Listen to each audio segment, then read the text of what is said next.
খাওয়া হচ্ছে ওই জন্য দিয়ে দেবো যুক্তি ফুল।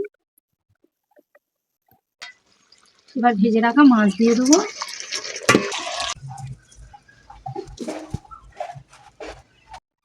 নমস্কার, সুজাতা হেসেল উইথ ভিলেজ ফুডে আপনাদের সকলকে স্বাগত জানাই। আজকে চুনো মৌটি মাছ দিয়ে আর যুক্তি ফুল দিয়ে দারুণ একটি রেসিপি আপনাদের সঙ্গে শেয়ার করতে চলেছি। আপনারা পুরো ভিডিওটা দেখতে থাকুন, আশা করছি অনেক ভালো লাগবে। চলুন এবার উনুনটা ধরিয়ে নিই। উনুন ধরিয়ে কড়া বসিয়ে দিয়েছি। এবার এই মৌটি মাছে লবণ হলুদ মাখিয়ে নেব। দিয়ে দেবো হলুদ, লবণ, কড়াই সর্ষের তেল দিয়ে দেবো। আমি এখানে 100 গ্রাম তেল দিয়ে দিলাম কড়াই। দিয়ে দেবো অল্প একটু লবণ, কড়ার গায়ে তাহলে আর জড়িয়ে যাবে না। দিয়ে দেবো মাছগুলো। তেল গরম হয়ে গেছে।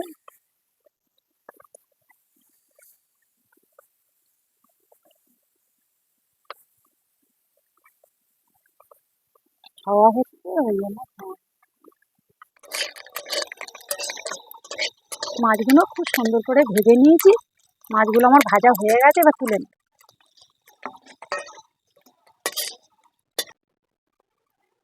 মাছগুলো ভাজা হয়ে গেছে, একটুও কড়াই তেল ছিল না, তো আমি আরেকটু তেল দিয়ে দেবো। আরও 2 চামচ তেল দিয়ে দিলাম করে নেব। দিয়ে দেবো 5 ফোড়ন আর শুকনো লঙ্কা একটু ছেড়ে দিয়ে দেবো। 5 ফোড়ন থেকে সেন্ট বেরিয়ে গেছে। এবার দিয়ে দেবো পেঁয়াজ কুচনো।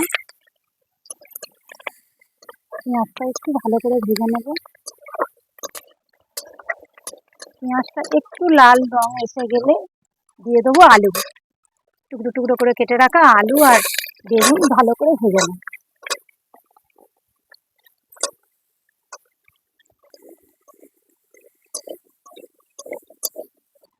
আলুগুলো ভালো করে লাল লাল করে ভেজে নিয়েছি। এবারে দিয়ে দেবো এই কুমড়োগুলো। কুমড়োগুলো দিলে ভালো করে ভাজা যেত না। কুমড়োটা দিয়ে একটু নেড়ে চেড়ে নিয়ে নেবো, ভেজে নেবো।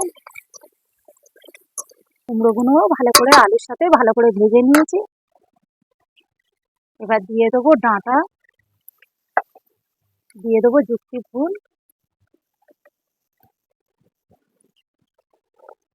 পরিমাণ মতো লবণ, হলুদ গুঁড়ো, 1/2 চামচ আদা বাটা কেটে নেব।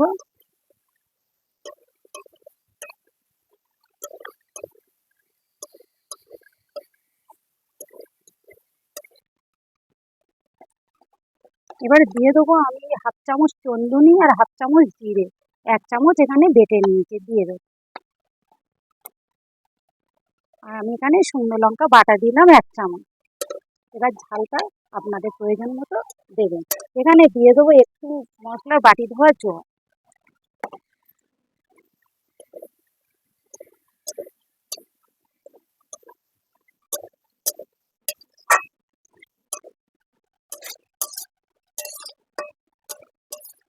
ভালো করে কষে নিয়েছি। এবার দিয়ে দেবো পরিমাণ মতো জল। অল্প জল দেবো, চাপা দিয়ে দিয়ে এটা সিদ্ধ করে নেব।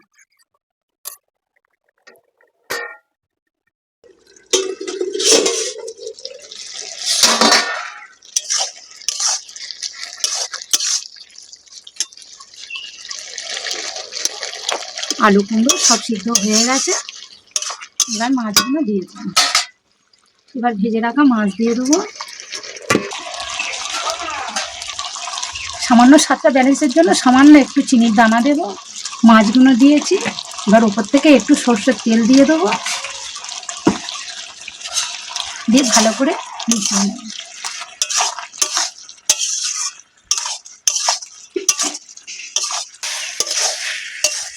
মাছগুলো দিয়ে 5 মিনিট নেড়ে চেড়ে নিলেই হয়ে যাবে।